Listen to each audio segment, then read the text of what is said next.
do believe that it's possible for somebody to develop these addictions based on, curiosity as a teenager. You're at a party, other people are drinking, you want to see what it's like, and that could lead to, an addiction. But it's also very common for people to do these things to numb themselves. I've heard it called self-medication. And you're trying to escape feelings that feel uncomfortable to you, or emotions, or, other symptoms. And so those, instead of looking at these things with judgment, look at them with curiosity. Write it down in your story and start to look at circumstances that would trigger a desire to do these things. And those things can be clues that can help you then work through and identify underlying issues that need to be treated.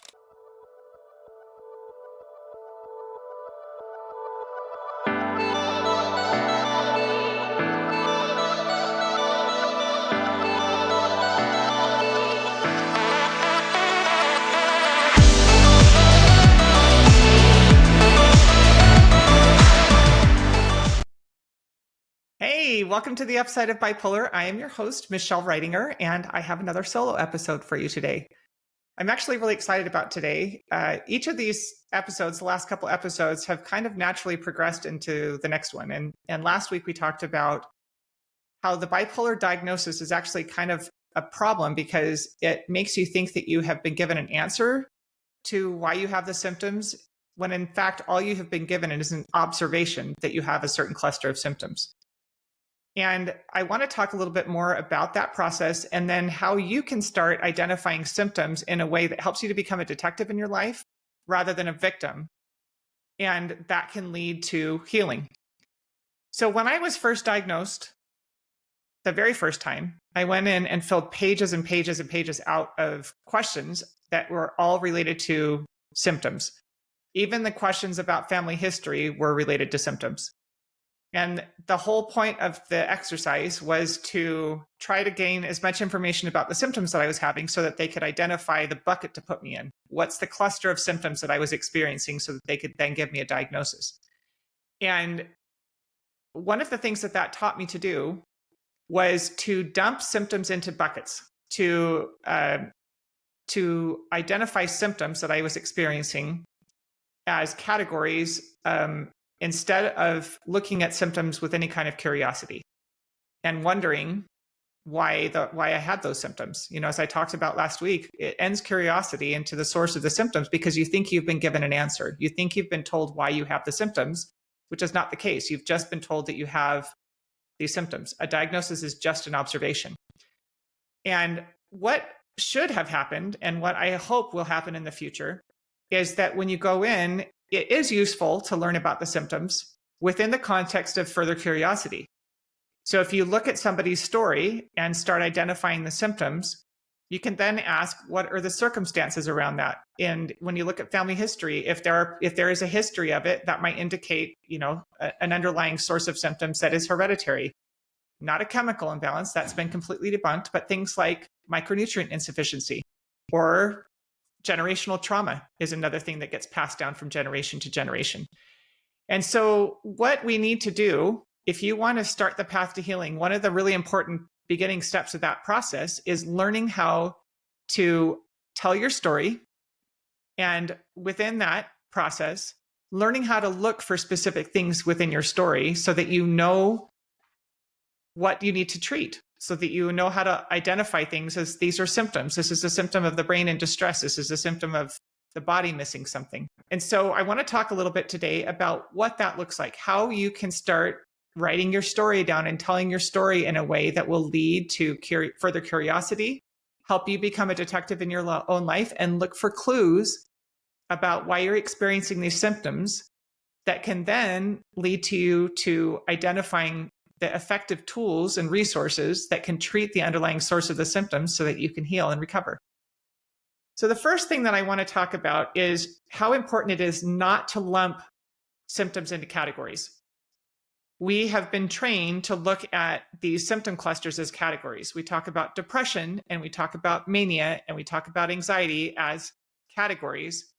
And one of the things that's interesting about that, when we talk about these in these categories, is we think a lot of times that when we hear somebody talk about depression, that they're experiencing the same thing we do because we are not breaking out the specific symptoms. We're just talking about the category of depression or the category of mania or the category of anxiety. I'll give you some examples from my own story. So let's do that. That's probably the easiest way. I'll give you some actual examples. So when I started my blog back in 2021, I didn't actually know I was healing still at the time. I thought I had just learned how to manage my bipolar really well. I still believed that bipolar was incurable. And so I was trying to tell my story and talk about the things that I had learned to manage these symptoms that I was experiencing. And the more that I would write my story and the more that I would do research and learn about tools, I started connecting dots. I started recognizing, like, when I was, the first time I experienced suicidal ideation was when I was in junior high. And as I thought through, the experiences that led to that point, it became very clear that the reason I was feeling depressed was not because I had and feeling the suicidal ideation and the embarrassment and the bad feelings that led to that were not because I had some kind of disease. It was because I had been severely bullied for 4 years up to that point. I had lived in I had gone to 4 different schools. Each school I had started off, starting to make some friends. And then within about a month of starting school, they would find a very mean, very public way of ostracizing me, telling me they didn't want to be my friend anymore. And then I would just become a social pariah from that point forward for the rest of the year. And then I would move to a new school and the whole process would start over again. So by the time I was in 7th grade, I was desperate. I felt like there was something fundamentally wrong with me. And I kept trying to change myself and nothing was getting better. And I got to the point where I was severely depressed and I didn't want to live anymore. And so if I looked at that experience, if I had gone to a psychiatrist, I'm very grateful actually back in those days that wasn't something that was very common, because if I had gone to a psychiatrist at that point, I probably would have been put on psychotropic medications as a teenager. That wasn't what I needed. What I needed was somebody to listen to me and to help me, because I was so lonely. I felt like there was something fundamentally wrong with me because nobody wanted to be my friend. If you go forward, one of the things that came out of that, I developed coping mechanisms that progressed through teenage years and into young adult years that made me vulnerable to an unhealthy marriage. And I ended up in a marriage that was abusive. And I didn't talk to anybody about what I was going through in my marriage.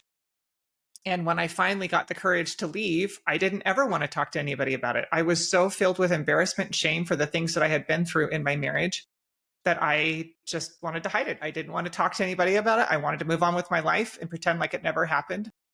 And I moved to another state. I, got back into college. And over time, that suppressed trauma started manifesting with depression symptoms. I would go for long periods of time when I would not want to be around people. I developed coping mechanisms like binge watching television shows and movies.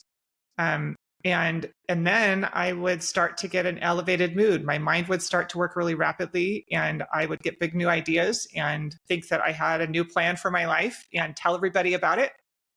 And this pattern developed out of this unprocessed trauma that I had experienced.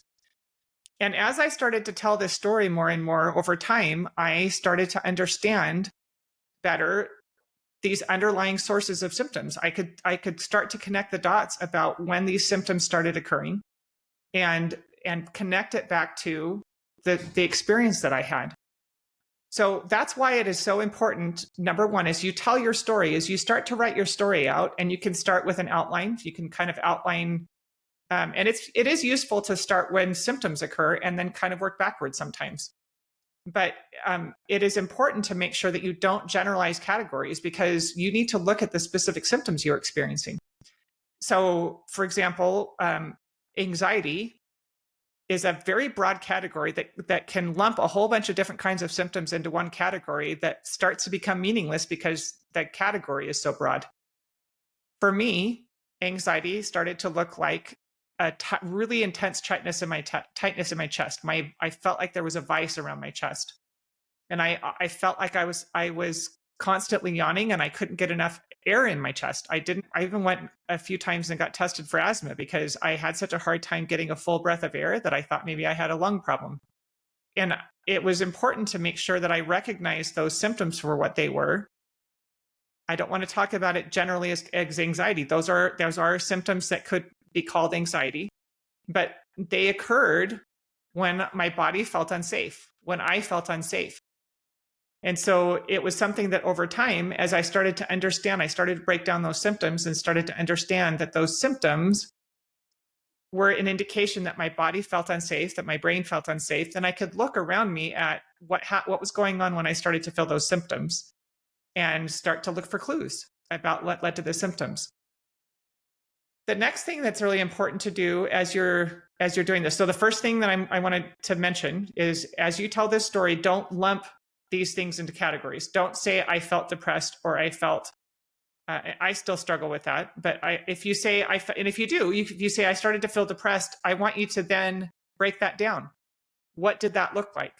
I struggled to get out of bed in the morning. I had a hard time wanting to be around people.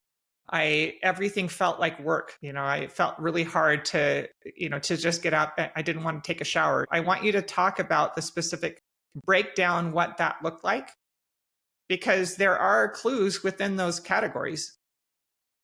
The next thing that's important as you're doing this is, and I talked about this a little bit, is I want you to look for circumstances. And that can be circumstances of abuse, neglect. It can be circumstances of major life events, major changes in your life.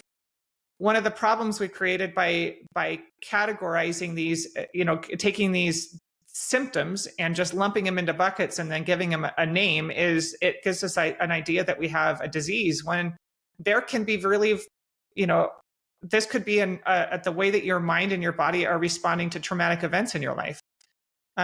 Were there changes in your environment? Were there changes in your eating habits? One of the things that's really interesting is the onset of symptoms for a lot of people occur in the young adult years, when there is a lot of change. There is physical change within our bodies.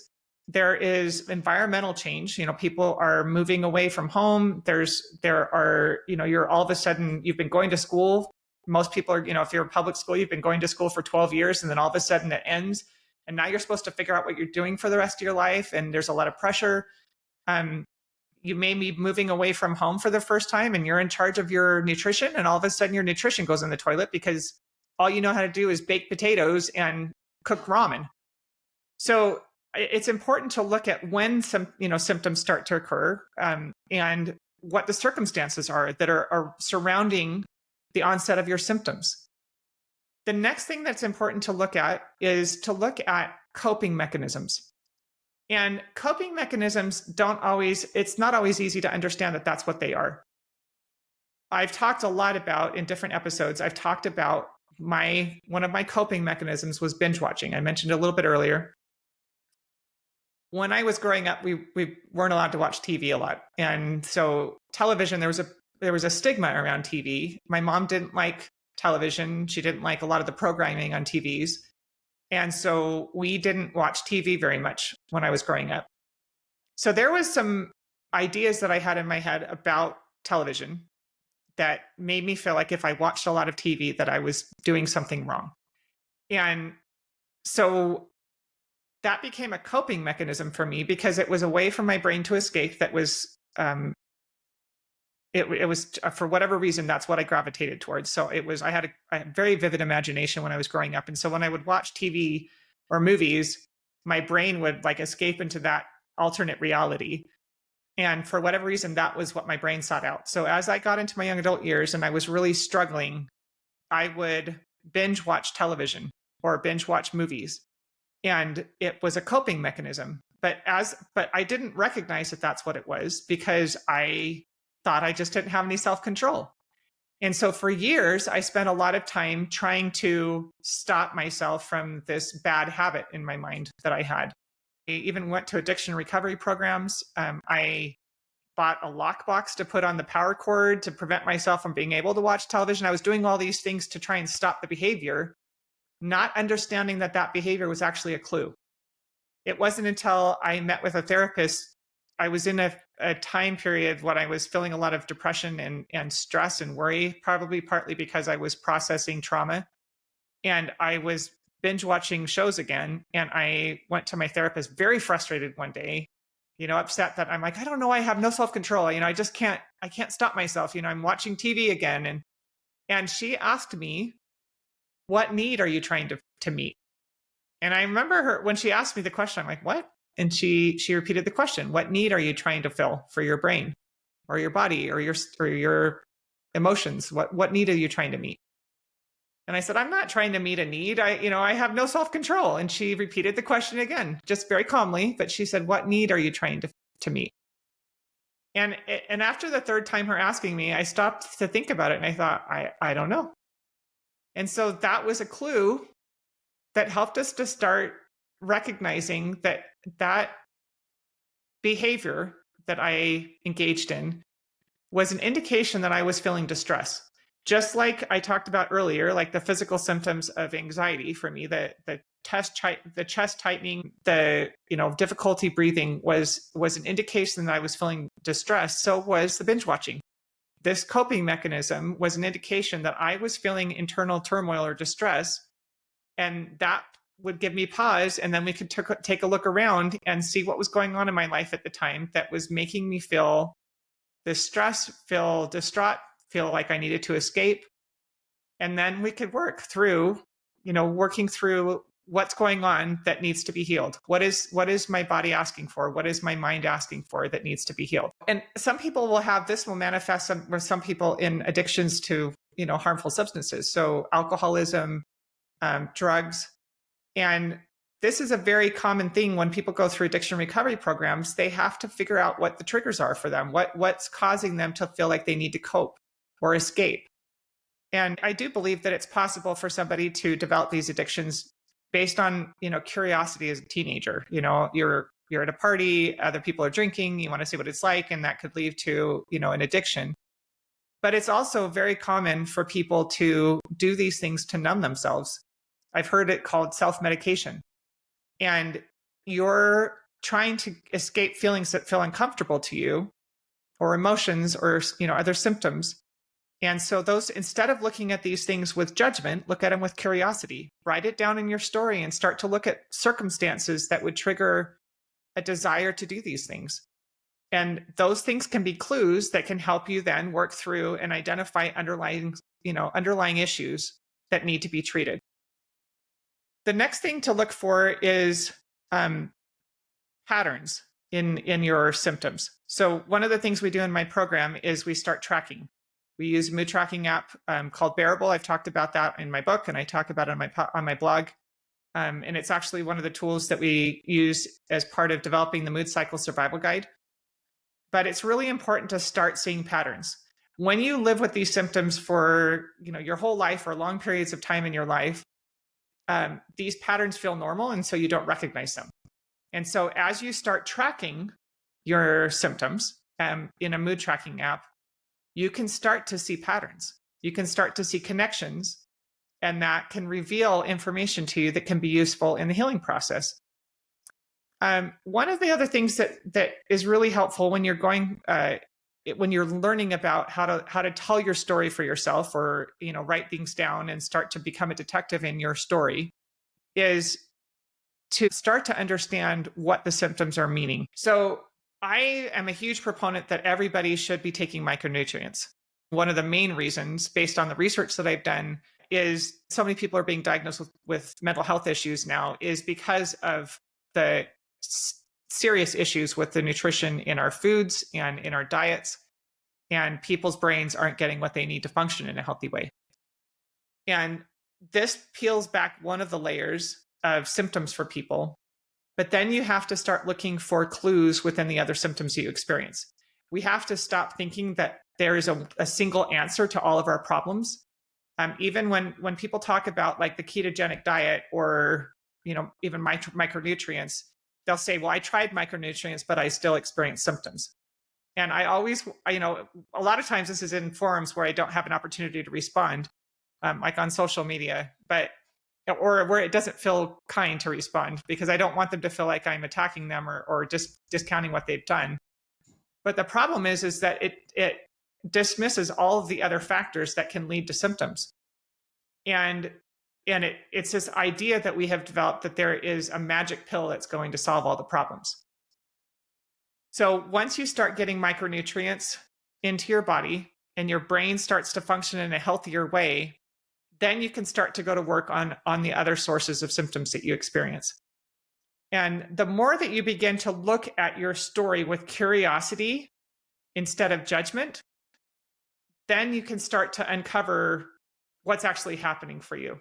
So what I mean by that is coping mechanisms. We have a tendency to judge ourselves because usually coping mechanisms that are, if we develop unhealthy coping mechanisms, they're not behaviors that we want to keep doing because they're not healthy for us. And which is why I refer to them as unhealthy coping mechanisms. But what's happened is your brain is trying to protect you. It's trying to help you. And so it has developed coping mechanisms in that effort.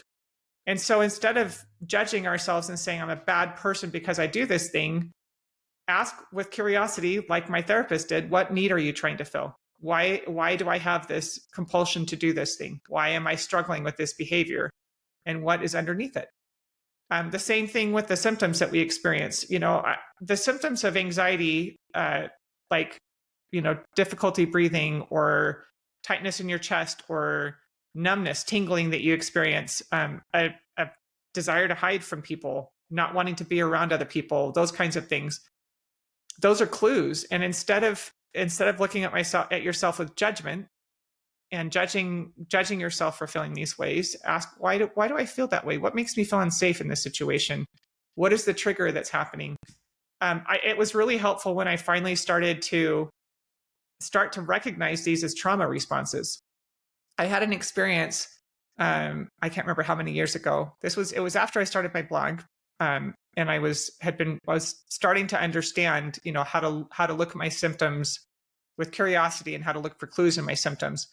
And I had somebody attack me online and say some really awful things to me about what I was doing, telling me that I was dangerous and that I was going to hurt people, and which is the opposite of what I'm trying to do. I am doing this because I care about people that are struggling with these things. I offer the things that I wish somebody had helped me with. And so it really hurt me to have this person saying these awful things to me. But more than that, I started having a trauma response to it. And I started recognizing a trauma response for me was this anxiety response. I was feeling unsafe. So my chest got really tight. I felt kind of tingling all over my body, like I was getting ready for a fight. I was having a hard time breathing. And the logical part of my brain was still active. And it was like, why do I care about what this person says about me? But I started looking, and because I had started training myself to look at symptoms with curiosity, I was thinking, okay, why? This is a trauma response. Why am I feeling triggered? Why am I feeling traumatized by what some random person on the internet is saying to me? I don't know that person, and I don't really care that they don't like me or that they're saying those things. I know they're not true, but my body is feeling unsafe. So I wrote everything down. This is what I'm talking about. I have a journal that was dedicated to what telling my story, and I wrote everything down. I wrote all the circumstances down.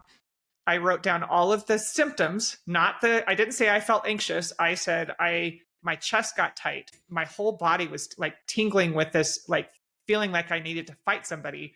I was having a really hard time breathing. I kept yawning and feeling like I couldn't get enough oxygen in my lungs. And I wrote everything down. And then I took it to my therapist and I said, all right, I have something I need help with because I don't know why this situation triggered this response. And because I had so many details about the situation and I had written down all this information about my symptoms, my therapist and I were able to do some trauma work. And with her, I was doing EMDR. And it helped me to go back and figure out that what this was triggering was unhealed trauma from my hospitalization. And so that was a clue that led to the underlying source of the symptoms that then I was able to resolve through doing some EMDR with her and some processing. And now people attack me all the time online and it doesn't trigger anything because I've resolved the source of the symptoms. One of the other things that is really important to pay attention to are symptoms that occurred in connection with medications. we have a tendency to look at ourselves as the broken person, and that it's chemical in our brain, or that we have somehow have something wrong with us. And often, if you have started treatment for psychiatric, any kind of psychiatric treatment, that water gets muddied, because then you start adding in the symptoms that come from the use of the psychotropic drugs that are changing your brain chemistry. So when you're writing your story, it's really important to include in that story, if you did have psychiatric drug treatment, what the treatments were, what the medications, if you can remember. I don't remember a lot of the names of the medications that I took, but I do remember I was on antidepressants, I was on mood stabilizers, I had electroconvulsive therapy. So those are all part of the story, because there are clues in there. And when I looked back, I was able to start seeing, like, the onset of sleep issues occurred after I started taking psychotropic medications. I did have some, they were different kinds of sleep issues. So I did have some sleep issues prior to my diagnosis, because I would go through periods where I was very tired, when I had low mood, and then I would go through times when I was elevated. And I did have a few times when I would stay up all night, because I just couldn't sleep because my brain wouldn't shut off. But it was different than the experiences that I had when I was on medication. And that's why it's so important to call out specific symptoms, because they were different symptoms. Some of them kind of felt the same, but they were different. And there were nuances about those symptoms that I was able to identify that were actually related to the medications I was taking. So, and the reason that that's important is because that's another clue. If some of the symptoms that you're experiencing have to do with drug withdrawal or side effects from medications, there are specific treatments that can be utilized to help heal those underlying sources of symptoms. So all of this to say, it is really important for you to start writing your own story. And I encourage people, I'm actually going to give you an assignment. I don't think I've ever done that on this podcast, but I'm going to give my audience an assignment. I want to invite you to get a cheap composition notebook for yourself. And I want you to dedicate this to your story. And I don't mean you have to publish a book, but it's really important for you to write down these things. Don't keep them rolling around in your head. If you like to type instead of write, you can do that. There is some research that shows that there is a different part of your brain that is engaged when you're actually physically writing than typing. So do with that what you will, but I would encourage you, if you can, to begin writing. And you don't have to do it all in one setting. In fact, this is probably going to take time. It'll happen over time, because at the beginning, you may not know what you're looking for. And it may just be a broad story that you write for yourself. But I want you to have a dedicated notebook that you don't necessarily share with anybody, because I don't want you to edit what goes in that notebook. But I want you to start writing your story. Begin with the earliest time that you remember feeling any kind of symptoms, and maybe go back even a little bit further if you think there might be clues earlier in your life. I didn't have symptoms when I was in 4th grade, but the clues as to what the source of the symptoms were started in 4th grade. The pretty severe bullying and social ostracization that I experienced starting in 4th grade were the things that led up to the suicidal thoughts when I was in 7th grade. And so I want you to just start writing your story, and look for clues. Become a detective in your own life. The more effective you become at this, the more you're going to be able to uncover the underlying sources of your symptoms. And then, as you uncover the underlying sources of your symptoms, if you have more information to work with, it's going to make it easier to develop, to identify which tools are going to be most effective in helping you to address the underlying sources of your symptoms so that you can heal and recover. I hope that this has been helpful to you. I would really love to hear from you. If you would like to tell me your story, send me a message. I know that you can comment on the blog or on this podcast. You can send me an email. If you go on my website, there's a contact link on there. You can send me an email, but I would love to hear from you. I'd love to hear about your story. Let's begin the healing process become a detective in your own life so that you can uncover the true sources of your symptoms, treat them with an integrated research-based treatment, and you can heal. Until next time, Upsiders.